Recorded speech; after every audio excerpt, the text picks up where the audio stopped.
So we use the isSet function, and we say if isSet $_post, the first one to check is text. Then we use a logical operator and say if isSet $_post and search for. Remember, we're just referencing the variables from here. And we use another and logical operator to now search or check, sorry, if the replace with is set. Okay, so now we need to check whether users have actually typed any data in. This line here will check, or this statement in here will check, whether the form has been submitted. If that evaluates to true, we can start to check if the data is empty or not. So, before we do that, actually, we can actually create a shorthand way of using these variables, and this must be done inside this if statement, because if we try to create a variable first and these can't actually be found, we're going to end up getting an undefined index error. So text equals $_post text. If you're unfamiliar with this terminology here, if you go back and look at the post and get tutorials, you'll understand what we're actually doing here. We're taking data from the form and putting it into this these variables here. And then we want search equals $_post search for. Oh no, it hasn't got an underscore in there.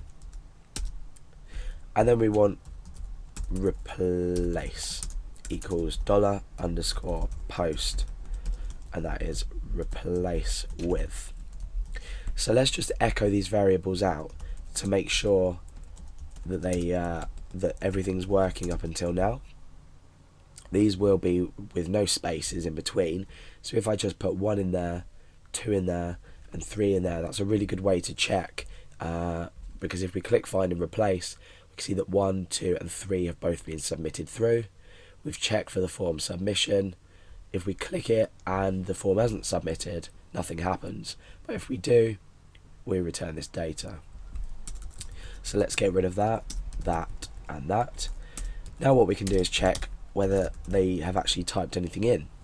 So if not, using the exclamation mark, empty text, and not empty search, and we use the last and, not empty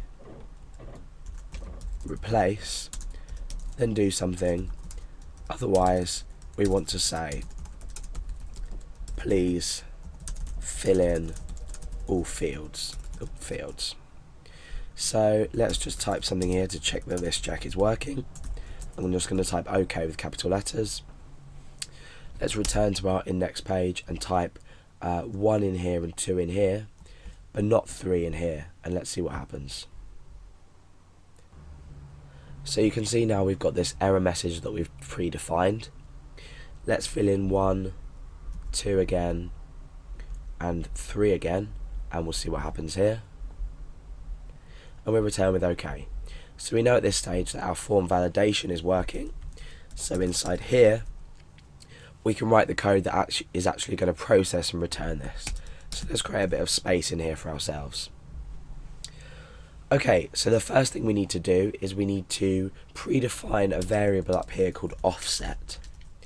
And this is important with the substring function, because once we find an instance of a word inside our string, the offset is where we're going to search from once we've found one. For example, we may have the cat sat on the cat.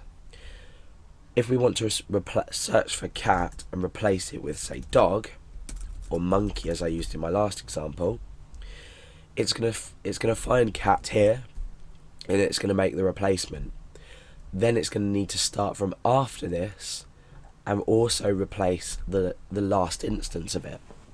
And our while loop is going to help us ensure that we only loop through this string until no more values have been found that have been specified here. So that's what's going to happen. Now let's do it. So let's create our while loop. Remember, a while loop always performs this check going into the loop, as opposed to a do while loop, which will search for the condition at the end of the loop. So we need to say while substring, I'm just calling this, giving this my variable name substring, while substring equals substring. So now we're making use of the function inside this while loop. Substring will return 0 if it can't find anything.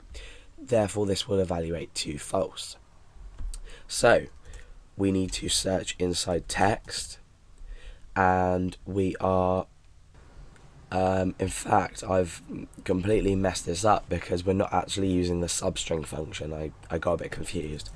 So we're using the strpos function.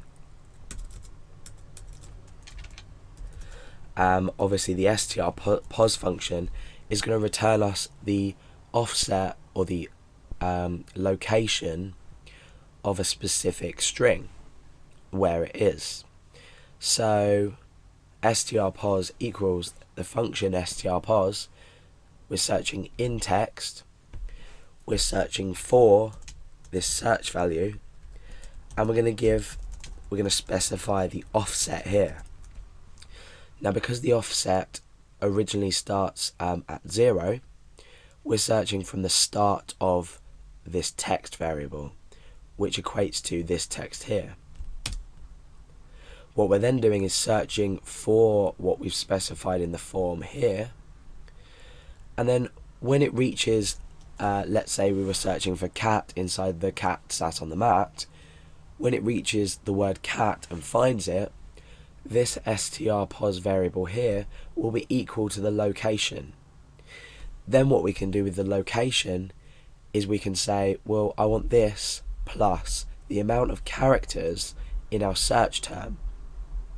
Let me just give you an example up here so we know what we're doing.